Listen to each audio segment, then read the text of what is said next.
Hello, everyone, and welcome to episode 34 of the SATO Briefing series.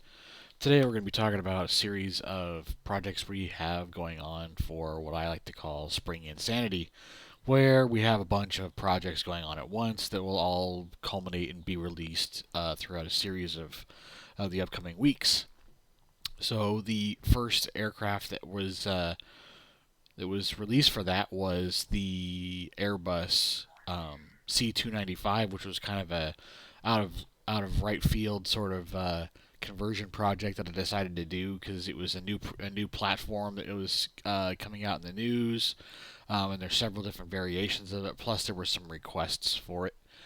Um, that also spurred, if you weren't aware with that project, I had a gravity fed tank version and a MAFS 2 kit version that was going to be available through Airbus, apparently through their their factory ordering setup for this particular airplane. And so that spurred me into starting possibly a MAFS 2 redo, if you will, redesign the MAPS nozzle and stuff like that, so it looked a little bit more realistic looking than the original MAPS setup that I had released on the C-130s. I think about a year ago, maybe it was longer than that ago. Um, that project is kind of up in the air because I was going to do just an asset pack for that, but considering that the asset pack when I was trying to put it together, it was going to be for aircraft that either I've already put the maps kit on hard mounted it to the model, or the aircraft doesn't exist yet or hasn't been converted yet for P3D. So therefore, it kind of leaves me in a position of why am I going to spend all this time to do an asset pack for the maps stuff when all the other models I've done they're hard mounted to the aircraft already, and why not just release an updated version of all of those, plus then eventually down the road doing a conversion for another aircraft that maybe has it on there already, like the Embraer C390, which was another aircraft that I was looking at doing a maps kit for, but it doesn't exist out in P3D anyway. Um, there was another project that I was going to be working on, but it kind of fell through because there weren't any what I felt acceptable options for like the platform. So I axed that project. So basically, what we're left with are the two main projects right now. But as you can see in front of me, I have an S2 tracker. Not just any S2 tracker. I have an S2F 3AT, which is the special Cal Fire version of the turbo tracker.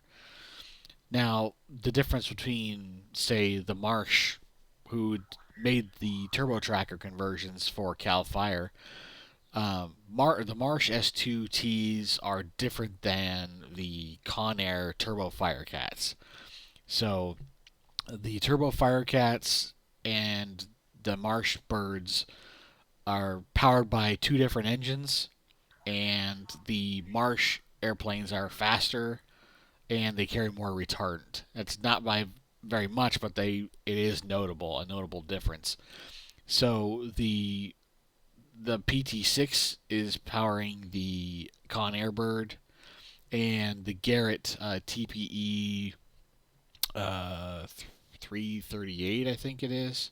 I have to look at it, the exact specific Garrett turboprop number, but it's significantly more powerful than the Pratt Whitney and the Turbo Firecat. So the Cal Firebirds carry 1,200 gallons of retardant, while the Conair ships are, I think it's just about 900 gallons, just under 900 gallons.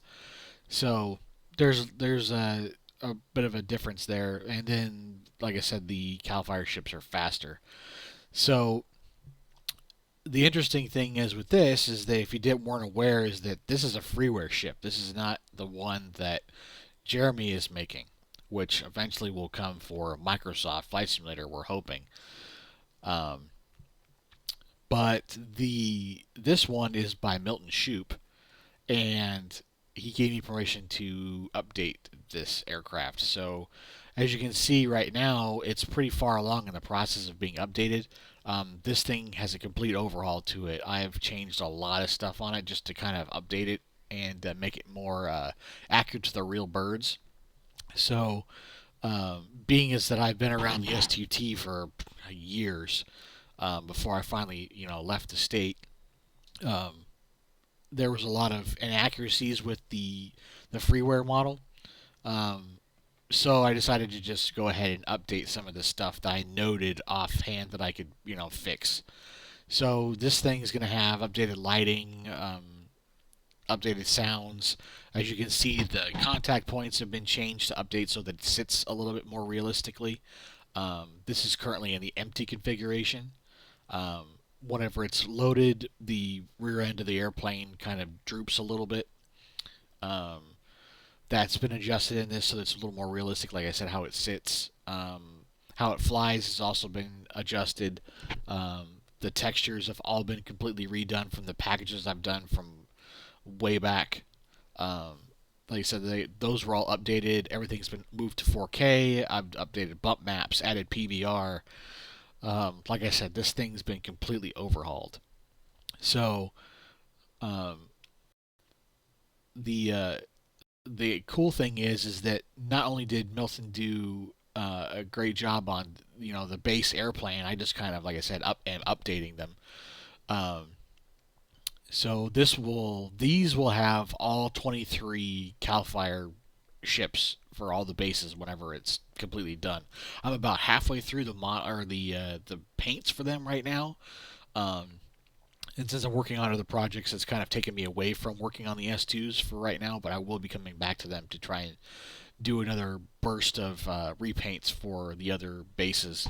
Like I said, I'm about halfway through them right now. The other thing I wanted to say about the S2s is these, I'm not just doing the Cal Fire ones. So, long term project wise, the S2 F3ATs will come first. Then I'm also doing Milton's S2 F1, which is technically the Turbo Firecats. So I'm updating those Turbo Firecats, these, and the S2A air tankers. So over a period of several months, we're going to have all three versions of the firefighting S2s basically updated. So the Turbo Firecat will come after this one and get all the similar types of updates that this one did. And then the S2As, same thing. Uh, so that's kind of where we're at with this, with the S2s. So one of the other aircraft that I started to work on was, if you've been paying attention on the Facebook page, I started on the Cayman uh, K1200 K-Max, which is a very odd looking and cool helicopter, if you ask me. So I'll go ahead. This is a Cayman K1200 K-Max helicopter. Very unusual looking helicopter. Um, they're kind of they're not very well known. I guess it's kind of a niche helicopter. They're more known for heavy lift and logging operations, and obviously firefighting. So there a lot of the companies that operate them are multi-use, and they use them for, like I said, firefighting to heavy lift and logging operations and stuff like that. This is not a very big helicopter. It's about the same size as the UH-1 Huey or Bell 212 helicopter, but they're a lot more lift savvy aircraft. So they can carry about 1,000 pounds more than a UH-1 can, or even a Bell 212. A Bell 212, they can carry 1,000 pounds more. So the maximum external load on these is about 6,000 pounds, and most of them fly with a bucket long line kind of setup on them. But some were fitted with special tanks made specifically for the K-Max. So since the K-Max can carry more than the Huey can, they got like I think Kawak made several versions of a tank for them. I'm still looking at the other version. I'm not sure if it's a Kawak tank or not, but this one, the one that I'm working on right now, is one, and it's, like I said, specifically for the K-Max, and it's a 660-gallon water tank with a 35-gallon foam injection system. So it's a pretty hefty tank for a smallish helicopter. They're a counter rotating helicopter with a single engine. So it's a twin rotor, like a CH-46 or CH-47 would be, but it's only a single engine. And since these rotors are, like I say, counter rotating, it makes for a pretty unique sounding helicopter on the ground. I've been around a couple of KMAXs over the years. They're a pretty unique sounding helicopter. That's kind of one of the things I'm trying to replicate with this. This is an old Mike Stone KMAX, so there's not. I think there's a couple of pay war ones out there, but I'm not sure if there are any actually for P3D. Now that I'm sitting here thinking about it, there might be. I don't quote me on that, but there might not be. So this thing is for FS9, so it was taking a lot of work to basically update it. I've already done quite a bit of stuff to it. Like I said, I've added PBR to it. Did a lot of my my updates, quote unquote, with the 4K and all that stuff. So it actually took to that pretty well. It looks pretty good with all those updates, despite how old it is. Um, I had to rebuild the cockpit, but the cockpit itself is under, like I said, it's a work in progress right now. Um, but as you can see, a lot of these gauges and stuff that are on here, um, are functional. There's just a few things I need to update and stuff like that on it. And like I said, it's not 100% done yet. Trying to think of what else we're going to do with this. There's going to be several versions of the KMAX. So this one here is one with skis on it. There's going to be one with no skis. Then there's going to be two tanked versions. So there's going to be basically several variations of the KMAX. And obviously these will be set up for long line operations or heavy lift logging. So what will end up happening is that if you're using Firefighter X, you'll just attach a long line to it, no problem. It's just using the program itself, like you can with a lot of other helicopters. But for anybody who's using the built-in stuff in P3D for lifting, like logs and stuff like that, I will be putting a sling attachment system on this as well, so you can lower the sling for logging and heavy lift operations as well for these. So that's kind of those are what the two main projects are. Like I said, I'm still working on them together, the S2 and this, but right now my main focus for the time being was the KMAX, and now I'm going to be kind of trying to do switching back and forth to work on them both together, and we'll see which one gets done first.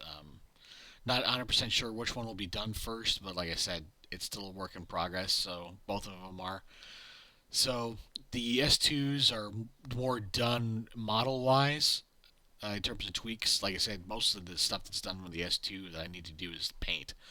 This still needs a lot of tweaking and stuff like that. Like I said, I'm still trying to work on the tank system for it, and every little there's little things that pop up here and there since it's like I said, an old air helicopter from like FS9, like I said. So it's a process. I'll find something here or there that I know I need to change or update or something like that. So it's still a work in progress. Trying to think of anything else that's in the immediate line for anything else. I don't think so, at least not yet in Spring Insanity. Like I said, the main focus are going to be the S2 trackers, the KMAX, and that's pretty much it for right now. So it was a pretty quick and to the point update. So if you want to keep following along, we can. I'm gonna start posting our Discord link in the episodes now as well, so that anybody who comes across them can join our Discord um, through the videos now. So keep an eye out for that down below. If you're new to these briefings, you click on our Discord link. We go through multiple, sometimes several updates a day on there for development stuff, and it's not just from me. It's a whole community for aerial firefighting related stuff. So we've got a lot of people that are also developing stuff for the community for aerial firefighting and agricultural spraying, search and rescue, all kinds of that stuff. It's all we're all kind of overlapping communities, so we try to help everybody out and stuff like that. So if you want to hop on the Discord and check that out, you can. It'll be down below, like I said, and it's free. So yeah, thanks for watching and tune in to the next one.